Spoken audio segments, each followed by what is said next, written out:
ಎಲ್ಲರಿಗೂ ನಾನು ನಮಸ್ಕಾರ ತಿಳಿಸ್ತಾ ಇದ್ದೀನಿ. ಅದ್ರ ಜೊತೆಲಿ ಇವತ್ತೊಂದೊಂದು ಡಿಫ್ರೆಂಟ್ ಆಗಿರೋ ವಿಚಾರ ತೆಗೆದುಕೊಂಡು ಬಂದಿದ್ದೀನಿ. ಅದು ಏನು ಅಂತ ಹೇಳಿದ್ರೆ ಹೋಲ್ಡರ್ ಬಗ್ಗೆ. ಇವೆಂಟ್ಗಳಲ್ಲಿ ಹೋಲ್ಡರ್ನ ಏನಕ್ಕೆ ಯೂಸ್ ಮಾಡ್ತಾರೆ ಅಂದ್ರೆ ಲೈಟಿಂಗ್ ಡೆಕೋರೇಷನ್ ಅಲ್ಲಿ ಯೂಸ್ ಮಾಡ್ತಾರೆ. ಅದು ಬಿಟ್ಟರೆ 50 ವ್ಯಾಟ್ ಬಲ್ಬ್ ಅನ್ನ ಹೋಲ್ಡ್ ಮಾಡ್ಲಿಕ್ಕೆ ಯೂಸ್ ಮಾಡ್ತಾರೆ. ಈ ಹೋಲ್ಡರ್ ಅಲ್ಲಿ ಕ್ವಾಲಿಟಿ ಮತ್ತೆ ನಾರ್ಮಲ್ ಕೂಡ ಮಾರ್ಕೆಟ್ ಅಲ್ಲಿ ಅವೈಲೇಬಲ್ ಇರುತ್ತೆ. ನೋಡಿ, ಇದು ನಿಮಗೆ 10 ಅಥವಾ 12 ರುಪೀಸಲ್ಲಿ 10 ರುಪೀಸಲ್ಲಿ ಸಿಗುವಂಥ ಹೋಲ್ಡರ್ ಆಗಿರುತ್ತೆ. ಇದು ನಿಮಗೆ ಬೇಗ ಕಟ್ಟಾಗಿ ಹೋಗುತ್ತೆ. ಇವೆಂಟ್ಗಳಲ್ಲಿ ನಮಗೆ ಸ್ವಲ್ಪ ಕ್ವಾಲಿಟಿ ಇರುವಂಥ ಪ್ರಾಡಕ್ಟ್ಗಳನ್ನು ಯೂಸ್ ಮಾಡಿದ್ರೆ ಸ್ವಲ್ಪ ಲೈಫ್ ಕೂಡ ಹೋಲ್ಡರ್ ಜಾಸ್ತಿ ಇರುತ್ತೆ. ಮತ್ತೆ ರಿಪ್ಲೇಸ್ಮೆಂಟ್ ಮಾಡ್ಲಿಕ್ಕೆ ಆಗಲ್ಲ. ಪ್ರತಿ ಪ್ರೋಗ್ರಾಮಿಗೆ ಕಂಪ್ಲೇಂಟ್ಸ್ ಬರ್ತಾ ಇದ್ರೆ ರಿಪ್ಲೇಸ್ ಮಾಡಲಿಕ್ಕೆ ಟೈಮ್ ತುಂಬ ತಗೊಳುತ್ತೆ. ಅಷ್ಟು ಟೈಮ್ ನಮ್ಮಲ್ಲಿ ಇರೋದಿಲ್ಲ. ಯಾಕಂದ್ರೆ ಇವೆಂಟ್ ತುಂಬಾ ಗಡಿಬಿಡಿಯಲ್ಲೇ ಇರುವಂತದ್ದು. ಆಲ್ಮೋಸ್ಟ್ ಯಾರು ಈ ಬಿಸ್ನೆಸ್ ಮಾಡ್ತಿದ್ದಾರೆ ಅದರ ಅನುಭವ ಇರುತ್ತೆ. ಹಾಗೆ ನಮ್ಮಲ್ಲಿ ತುಂಬಾ ತರ ಹೋಲ್ಡರ್ಗಳಿವೆ. ಇವು ಸ್ವಲ್ಪ ಅದಕ್ಕಿಂತ ಡಿಫ್ರೆಂಟ್ ಆಗಿರುತ್ತೆ, ಸ್ವಲ್ಪ ಓಕೆ. ಅದು ಬಿಟ್ರೆ ಇನ್ನೂ ಚೆನ್ನಾಗಿರೋದು ಬೇಕು ಅಂತ ಹೇಳಿದ್ರೆ ಇವಾಗ ಒಂದು ಹೋಲ್ಡರ್ ಅನ್ಬಾಕ್ಸ್ ಮಾಡ್ತಾ ಇದ್ದೀನಿ. ಅದನ್ನ ನಾನು ಇವಾಗ ನಿಮ್ಗೆ ತೋರಿಸ್ತಾ ಇದ್ದೀನಿ. ಅದು ಬ್ರ್ಯಾಂಡ್ ಬಂದು ತಾರಾ ಅಂತ ಹೋಲ್ಡರ್ ಬರುತ್ತೆ.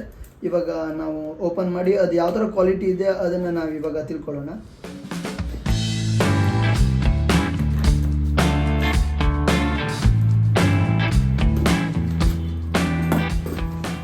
ಪ್ರತಿ ಬಾಕ್ಸ್ ಅಲ್ಲಿ ನಿಮಗೆ 36 ಹೋಲ್ಡರ್ಸ್ ಬರುತ್ತೆ. ನೋಡ್ಬೋದು ಇದು ಯಾವ ತರ ಇದೆ ಅಂತ. ನೋಡ್ಲಿಕ್ಕೆ ತುಂಬಾ ಹೆವಿ ಇದೆ. ಈಗ ಪ್ರೆಸ್ಸಿಂಗ್ ಮಾಡಿದ್ರು ಸ್ವಲ್ಪನೂ ಪ್ರೆಸ್ಸಿಂಗ್ ಆಗಲ್ಲ ಇದು. ಹಾಗೆ ನಿಮಗೆ ಲೇಬರ್ಸ್ ಯಾರಾದ್ರೂ ಜಾಸ್ತಿ ಎತ್ತಿದಾಗ ಅಥವಾ ಏನಾದ್ರೂ ಧೂಳು ಹಾಕಿದಾಗ ಏನಾದ್ರೂ ಡ್ರಾಪಿಂಗ್ ಮಾಡಿದ್ರು ಇದು ನಿಮ್ಗೆ ಡ್ಯಾಮೇಜ್ ಆಗಲ್ಲ. ಯಾರೇ ಮೆಟ್ಟಿದ್ರು ಕೂಡ ಇದು ಒಡೆದು ಹೋಗಲ್ಲ.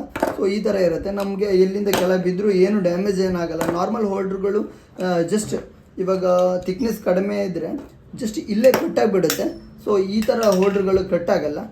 ತುಂಬಾ ಹೆವಿ ಆಗಿರುತ್ತೆ. ಪ್ರೀಮಿಯಂ ಲುಕ್ ಕೂಡ ಇದೆ. ಇದು ನೋಡಲಿಕ್ಕೆ ತುಂಬ ತೆಳ್ಳಗಿದೆ. ಬಲ್ಬ್ಗಳು ನೀಟಾಗಿ ಹೋಗುತ್ತೆ. ಆ ಥರ ಒಂದು ಡಿಸೈನ್ ಇದೆ. ನೀವು ಇನ್ನರ್ ಸೈಡಲ್ಲಿ ನೋಡ್ಬೋದು. ನೋಡಿ, ಒಂದು ಕೇಬಲನ್ನು ಕರೆಕ್ಟಾಗಿ ಒಂದು ಟ್ವಿಸ್ಟ್ ಮಾಡಿ ಹಾಕ್ಬೋದು ಇದರಲ್ಲಿ. ಇದರಲ್ಲಿ ನಿಮಗೆ ತುಂಬ ಸ್ಪೇಸ್ ಜಾಸ್ತಿ ಇದೆ.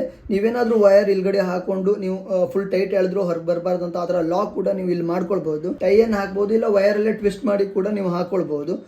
ಹಾಗೆ ನಿಮಗೆ ಈ ಸೆಕ್ಷನ್ ಏನಿದೆ ಈ ಪಾರ್ಟ್ ಕೂಡ ತುಂಬ ಸ್ವಲ್ಪ ಹೆವಿನೇ ಇದೆ. ಅಷ್ಟು ಬೇಗ ನಿಮಗೆ ಡ್ಯಾಮೇಜ್ ಆಗುವಂಥ ಸಾಧ್ಯತೆ ಇರೋದಿಲ್ಲ. ಹಾಗೆ ನಿಮಗೆ ಈ ಥರ ಪೀಸ್ಗಳು ಬೇಕಾಗಿದ್ದರೆ ನೀವು ಡೈರೆಕ್ಟಾಗಿ ನನಗೆ ಇದೇ ವಿಡಿಯೋ ಡಿಸ್ಕ್ರಿಪ್ಷನಲ್ಲಿ ಇನ್ಸ್ಟಾಗ್ರಾಮ್ ID ಇರುತ್ತೆ.